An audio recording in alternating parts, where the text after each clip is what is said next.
ପିଲାମାନେ, ଏହା ହେଉଛି ତୁମର ବାର୍ଷିକ ପରୀକ୍ଷା 2025-26ର ସମ୍ପୂର୍ଣ୍ଣ ମୌଖିକ ପ୍ରଶ୍ନ ଉତ୍ତର। ଠିକ୍ ଅଛି, ମୌଖିକ ପ୍ରଶ୍ନ ମୁଁ ଉତ୍ତର ବି କହିବି ଏହା ସହିତ। ଏହା ହେଉଛି ଶ୍ରେଣୀ ପଞ୍ଚମ, ବିଷୟ ସାହିତ୍ୟ ଏବଂ ପୂର୍ଣ୍ଣ ସଂଖ୍ୟା ହେଉଛି 10 ମାର୍କ। ଠିକ୍ ଅଛି, ପ୍ରଥମ ପ୍ରଶ୍ନ। ପିଲାମାନେ, ଏଇଠି ଗୋଟେ ପାରାଗ୍ରାଫ ଦେଇଛି। ଠିକ୍ ଅଛି, ଏଇ ପାରାଗ୍ରାଫକୁ ପ୍ରଥମେ ପଢ଼ିବ, ତାପରେ ତଳଲିଖିତ ପ୍ରଶ୍ନ ଗୁଡ଼ିକର ଉତ୍ତର ଦେବ। ଠିକ୍ ଅଛି, ଆମେ ସିଧାସଳଖ ତଳଲିଖିତ ପ୍ରଶ୍ନ ଉତ୍ତର ଗୁଡ଼ିକ ପାଖକୁ ଯିବା। ଦେଖିବା କେଉଁ ସବୁ ପ୍ରଶ୍ନ ରହିଛି। ପ୍ରଥମ ପ୍ରଶ୍ନ, ଅନୁଚ୍ଛେଦଟିକୁ ଉପଯୁକ୍ତ ବିରାମ ସହିତ ପଢ଼ିବ। ପିଲାମାନେ, ଏଇଠି ଯେଉଁ ଅନୁଚ୍ଛେଦଟି ଅଛି ତାହାକୁ ଉପଯୁକ୍ତ ବିରାମ ସହିତ ପଢ଼ିବ। ଯେଉଁଠି ପୂର୍ଣ୍ଣଚ୍ଛେଦ ଅଛି ସେଇଠି ଅଟକିବ, ଯେଉଁଠି କମା ଅଛି ସେଇଠି ଅଟକିବ। ଠିକ୍ ଅଛି, ତାପରେ ସମ୍ପୂର୍ଣ୍ଣ ଧୀରେ ଧୀରେ ପଢ଼ିବ।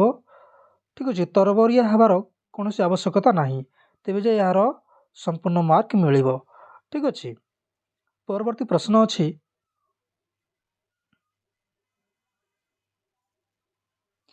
କେଉଁମାନେ ସାଙ୍ଗ ହୋଇ ଖେଳୁଥିଲେ?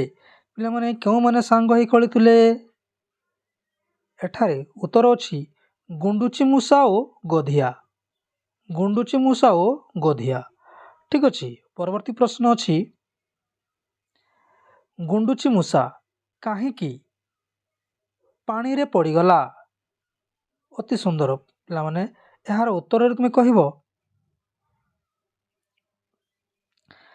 ଗୁଣ୍ଡୁଚି ମୂଷା ଖୁସିରେ ପାଣିରେ ନାଚୁଥିଲା, ସେଥିପାଇଁ ସେ ପଡ଼ିଗଲା।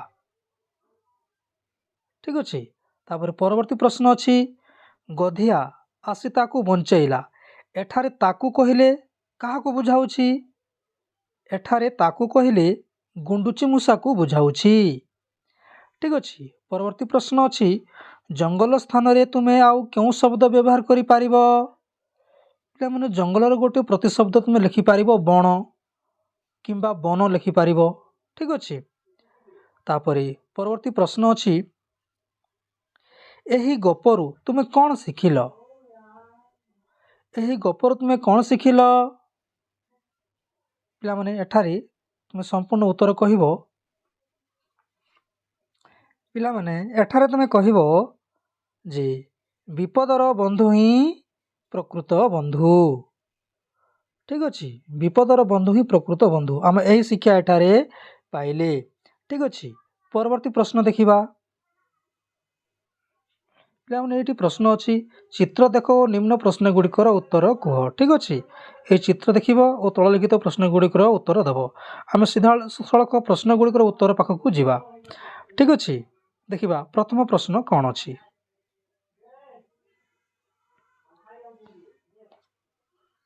ପ୍ରଥମ ପ୍ରଶ୍ନ, ଏହା କେଉଁ ସମୟର ଦୃଶ୍ୟ? ପିଲାମାନେ, ଏହା ହେଉଛି ଗୋଟିଏ ବର୍ଷା ହେଉଥିବା ସମୟର ଦୃଶ୍ୟ। ଠିକ୍ ଅଛି, ପରବର୍ତ୍ତୀ ପ୍ରଶ୍ନ ଅଛି, ଚିତ୍ରରେ ଲୋକମାନେ ବର୍ଷାରୁ ରକ୍ଷା ପାଇବା ପାଇଁ କ'ଣ ସବୁ ବ୍ୟବହାର କରିଛନ୍ତି? କ'ଣ ସବୁ ବ୍ୟବହାର କରିଛନ୍ତି? ଛତା ଆଉ ବର୍ଷାତି ଅର୍ଥାତ୍ ରେନିକୋଟ୍। ଠିକ୍ ଅଛି, ଏହାକୁ ବ୍ୟବହାର କରୁଛନ୍ତି। ପରବର୍ତ୍ତୀ ପ୍ରଶ୍ନ ଅଛି, ଯଦି ବର୍ଷା ଆଦୌ ହେବ ନାହିଁ ତେବେ କ'ଣ ସବୁ ହେବ? ଚାଷ କାର୍ଯ୍ୟ ହୋଇପାରିବ ନାହିଁ। ଚାଷ କାର୍ଯ୍ୟ ନହେଲେ ଲୋକେ ଖାଇବା ପାଇଁ କିଛି ପାଇବେ ନାହିଁ। ଠିକ୍ ଅଛି, ତାପରେ ଗଛଲତା ହୋଇପାରିବ ନାହିଁ, ଯାହାଫଳରେ ଅମ୍ଳଜାନର ଅଭାବ ରହିବ। ଠିକ୍ ଅଛି, ଏମିତି ଅନେକ କାରଣ ସବୁ ରହିଛି। ତାପରେ ପରବର୍ତ୍ତୀ ପ୍ରଶ୍ନ ଅଛି, ବର୍ଷା ସମୟରେ ତୁମକୁ କ'ଣ କରିବାକୁ ଭଲ ଲାଗେ? ପିଲାମାନେ, ଏହା ହେଉଛି ଗୋଟେ ସ୍ୱତନ୍ତ୍ର ପ୍ରଶ୍ନ।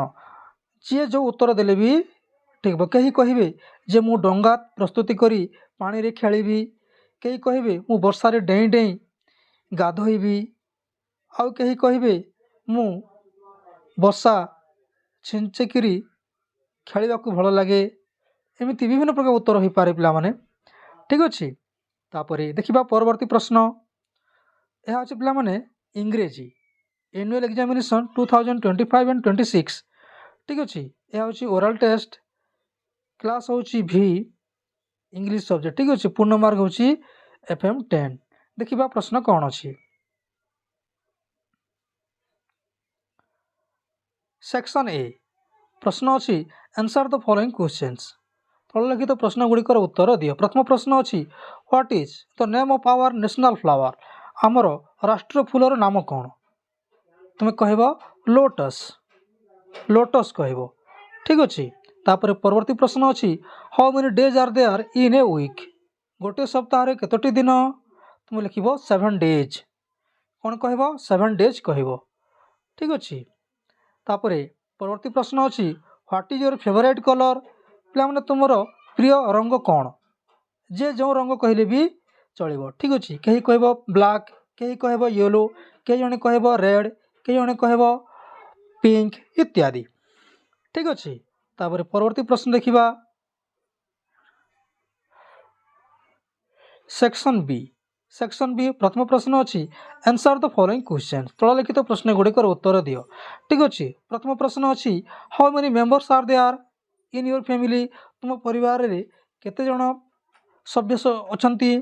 तुम कई जने कहब 5 मेंबर्स, कई कहब 2 मेंबर्स, जार परिवार रे जते जण थिबे सेतिकी मेंबर्स बोली कहब। ठीक अच्छे। परवर्ती प्रश्न अच्छी what is your father doing, तुम बापा कौन करती? कई कहब my father is a farmer, कई कहब my father is a teacher, कई कहब my father is a doctor इत्यादि। परवर्ती प्रश्न कौन अच्छी से the name of one activity you do in the classroom, तुम श्रेणी रे तुम काम करुवा गोटे रो नाम कहब। ठीक अच्छे। कई कहब आई एम रीडिंग बुक, कई कहब I am watching the pictures, कई कहब आई एम राइटिंग। ठीक अच्छे इत्यादि। तापर परवर्ती प्रश्न से the name of a white coloured animal, धला गोटे धला रंगर गोटे जीवर ना गोटे पशुर ना कहब। ठीक अच्छे। कहीं कहब काओ, कहीं कहब कैट, धला कैट भी अच्छी। ठीक अच्छे। कहीं कहब व्हाइट सीप, धला मेंढा। ठीक अच्छे। देखिबा परवर्ती प्रश्न कौन अच्छी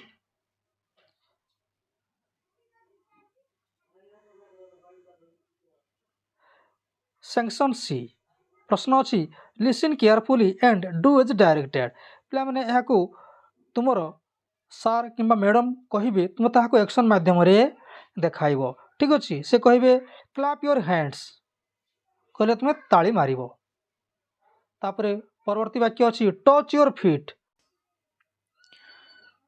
तुमर गोड़ आंगुठी को छुईब। ठीक अच्छे।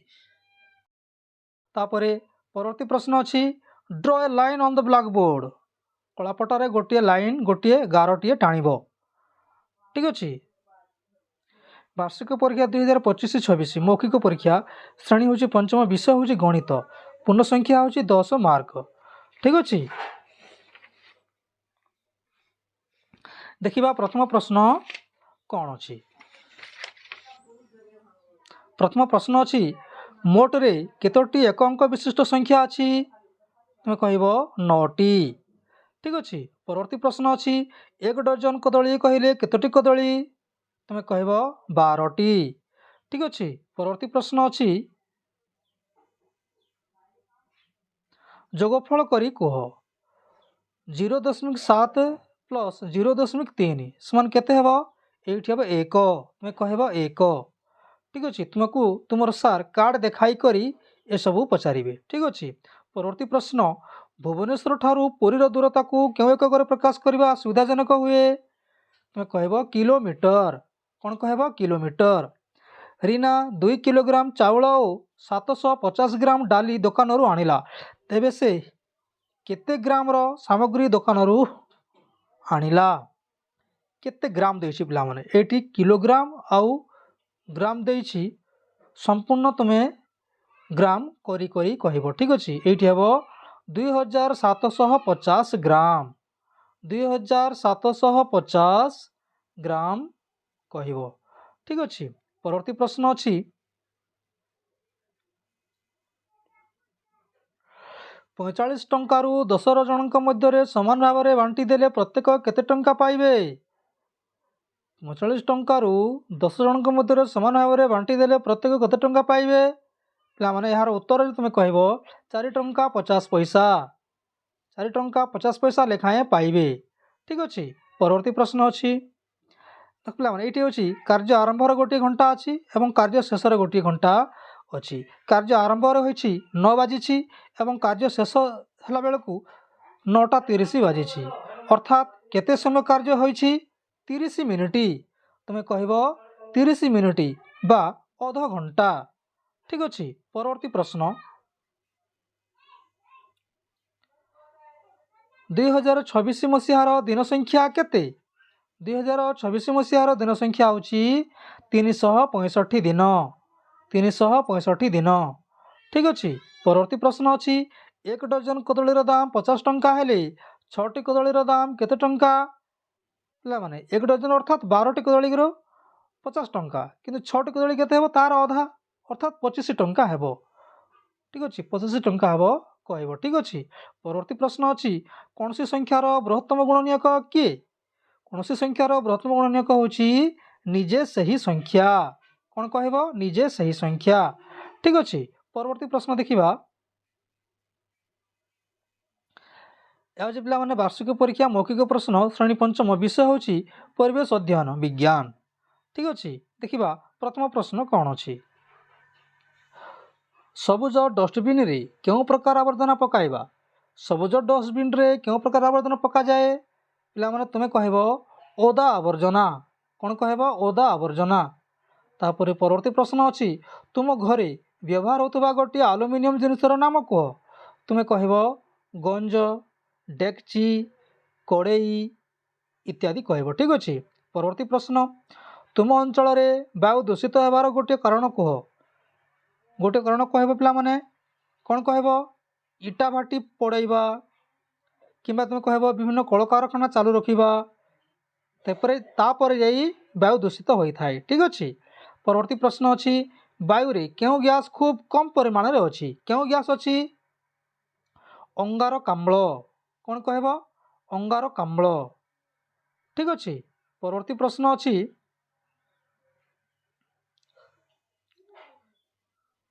ବହିର 193 ଓ 194 ପୃଷ୍ଠାରୁ ଚିତ୍ର ଦେଖାଇ ଏଗୁଡ଼ିକ ମଧ୍ୟରୁ କେଉଁଟିକୁ ଜୀବାଣୁ ଗୁଡ଼ିକୁ ଦେଖିବା ପାଇଁ ବ୍ୟବହାର କରାଯାଏ ବୋଲି ତୁମକୁ ପଚାରିବେ ତୁମର ଶିକ୍ଷକ।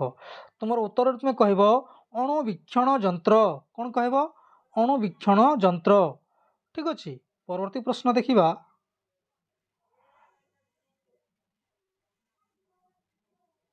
ବାର୍ଷିକ ପରୀକ୍ଷା ମୌଖିକ ପ୍ରଶ୍ନ ଶ୍ରେଣୀ ପଞ୍ଚମ, ବିଷୟ ପରିବେଶ ଅଧ୍ୟୟନ ସାମାଜିକ ବିଜ୍ଞାନ।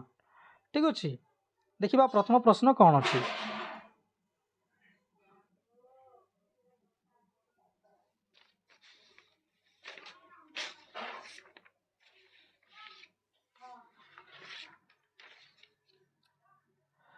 ଓଡ଼ିଶା ମଧ୍ୟ ଦେଇ ଯାଇଥିବା ଜାତୀୟ ରାଜପଥ ମଧ୍ୟରୁ ଗୋଟିଏ ରାଜପଥର ନାମ କହିବ। ଠିକ୍ ଅଛି। ତୁମେ କହିବ 57 ନମ୍ବର ରାଜପଥ କହିବ। ଠିକ୍ ଅଛି। 57 ନମ୍ବର ରାଜପଥ କହିବ। ତାପରେ ପରବର୍ତ୍ତୀ ପ୍ରଶ୍ନ ଅଛି, ଆମ ଦେଶର ଗୋଟିଏ ବଡ଼ ନଦୀର ନାମ।